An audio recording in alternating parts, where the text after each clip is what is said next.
And how it works now is because those lines have gotten blurred, which they should have been separate. But the lines got blurred when it came to people that are making animated and live action depictions of comic book characters. The lines are basically, you can't even see the difference. This is why you got guys like Ta-Nehisi Coates, who's he wrote Black Panther, which was dog shit, or Intergalactic Wakanda shit. God, one of the most terrible runs of Black Panther that we're ever going to get. It's gonna be very difficult to top that, as in making it worse. And now he gets to go do Superman, right? The lines are blurred, and that's in a live action setting. But the lines are blurred, right? Because you got people that are writing these shitty books with the aspirations to get that work adapted in comics, and vice versa. Unfortunately, when I'd argue that they should be separate and it really should only come from the other side. And that is that the guys that are in Hollywood, the guys that are making the animated stuff, they're looking to the source material to depict.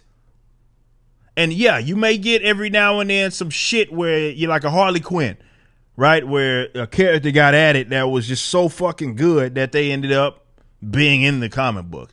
But that's more of a rarity than like the expectation, if you will. But you know, they race swapped Jimmy Olsen and the CW Supergirl, which we talk. One of my most popular videos of all time is me talking about Supergirl. And the absolute. That show went in the fucking tank really fast. It didn't start off this crazy uber like woke shit. That wasn't what Supergirl always was. But they tokenized fucking Jimmy Olsen. He's played by, and it's not, when I say he's not Jimmy Olsen, like he's just like brawny fucking black dude too.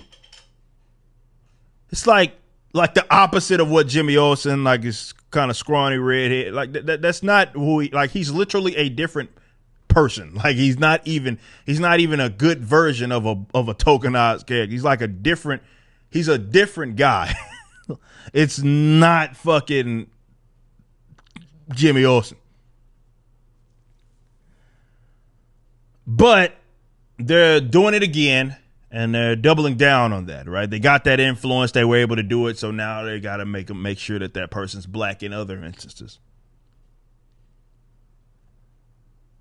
HBO Max and Warner Bros. Animation announced a brand new Superman animated series titled My Adventures with Superman. Features a race swap Jimmy Olsen. In a press release, Warner Media details all new kids and family animated series. We'll click on it, and here it is right here. This is coming directly from Warner Media. And this right here, I guess, is supposed to be Jimmy Olsen.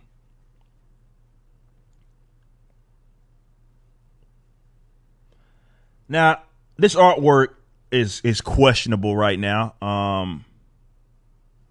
I will say that. Just in general, I'm guessing this is supposed to be Clark, and that's supposed to be Lois Lane, I'm guessing. And this is supposed to be Jimmy Olsen. But tokenism aside, which is exactly what it is, because I don't know who the fuck that is, unless Jimmy Olsen dyed his hair and stayed out in the sun for a very long time. That ain't Jimmy. But tokenism aside, what modern animation doesn't seem to understand is that,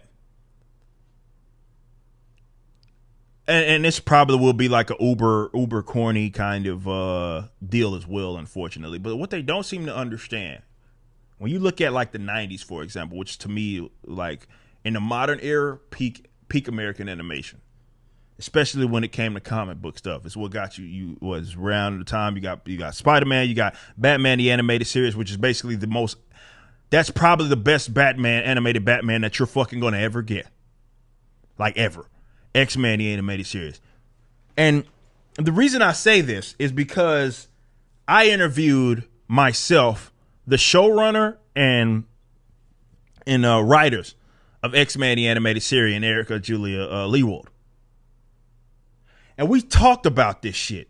And we talked about how they never was in the interest of writing down to the audience. And unfortunately, that's what a lot of people don't understand in the modern era. I get it. You know, you're trying to write this material that's going to be presented to youngsters, but that almost ensures that it will never transcend generations. There's a reason why you go watch X-Men the Animated Series right now, and it's fucking better than you'll remember it as a kid, because there's so much shit that you never even picked up on.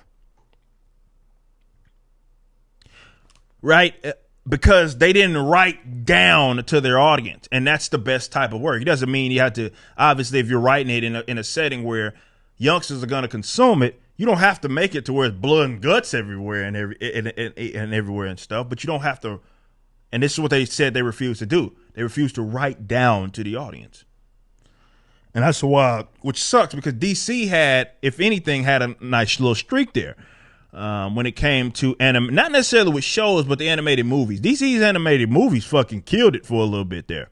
They were doing a very, very great job with animated movies, but you know, that can only last so long, because this shit, I see this and I'm like, yeah, okay, I'm not the target audience.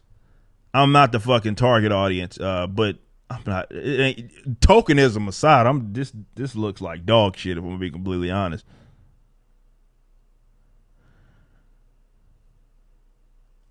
But that's where we're at.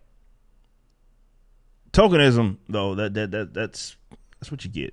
You get it. You see it one place, and then you start seeing it other places. And this character's a little more darker skinned. They're colored a little more darker skin because they showed up in some movie and had darker skin, and they try to fucking. Sometimes they do it. They pull a fool like Wally West, and they just try to make a character black. And they thought they was gonna get away with it. What they did in New 52, Wally West, was fucking criminal, because they thought they were gonna get away with that. They literally tried to make Wally West black and was going to try to get away with it. Well, until the fans basically flipped tables, where we'll bring them back. We'll bring back the redhead. Now, does it make sense that they're related? No, of course not. But we'll have Rebirth pop off, and here now we have Wally West and Wallace West, and they're cousins. Like, okay, that doesn't make sense. But, you know, you did what you had to do. You had to bring back Wally. We are beyond the time of good animation, I think, and live action depictions of these characters. There'll only be these characters in name, and there's going to be a bunch of cornball goofballs that are going to be part of these projects, and none of this shit is going to stand the test of time, guaranteed. You just watched a clip from my podcast, For Canon's Sake. Catch us live at 12 p.m. throughout the week over at youtube.com/YoungRipper59, and follow us over at odyssey.com/@YoungRipper59. If you want to watch the entire video cast after the show is over, just be sure to become a member on the YouTube channel. Of course, the full audio portion of the podcast is available for free on all major digital platforms, or just visit forcanonsake.com.